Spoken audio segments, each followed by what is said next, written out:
جنازے میں کتنے افراد ہوں تو بخشش ہو جاتی ہے؟ اگر جنازہ پڑھنے والے 40 یا اس سے زائد افراد ہوں تو اللہ اس میت کے حق میں سفارش کو قبول فرما لیتے ہیں، اس کی وضاحت فرما دیجئے۔ یہ جو حدیثوں میں آتا ہے نا، جس کے جنازہ 40 افراد نے پڑھا اس کی مغفرت یعنی سفارش قبول کی جاتی ہے، یا اس طرح کے اور جو فلاں دن جس کی انتقال ہوا اس کی بخشش ہوتی ہے، تو خوب سمجھ لیں اس قسم کی احادیث کا مطلب یہ ہوتا ہے کہ یہ چیز ایک بخشش کا ذریعہ اور سبب ہے۔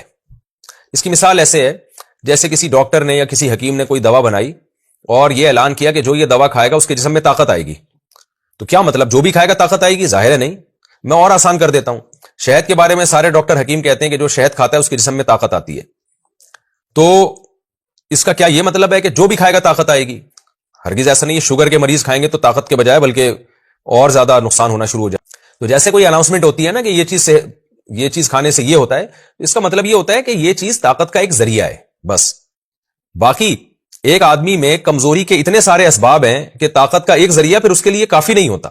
تو ایسے ہی جنازے میں زیادہ افراد کا ہونا یا کسی مقدس دن میں موت واقع ہو جانا، یہ سب چیزیں بخشش کا سبب ہیں، ذریعہ ہیں، لیکن ان سے اس آدمی کی بخشش ہوگی بھی کہ نہیں ہوگی، اس اسپیسیفک ایک خاص آدمی کی جس کے بارے میں آپ تبصرہ کر رہے ہیں، تو بھائی یہ دیکھا جائے گا کہ اس کے بخشش کے ذریعہ بھی ہے اور اس کے عذاب کے بھی تو بہت سارے اسباب ہیں نا۔ تو اس نے ایسے ایسے کام بھی تو کیے جس سے جہنم واجب ہو جاتی ہے، کچھ ایسے کام کیے جس سے جنت واجب ہو جاتی ہے، تو یہ سب پلس مائنس ہوگا قیامت کے دن۔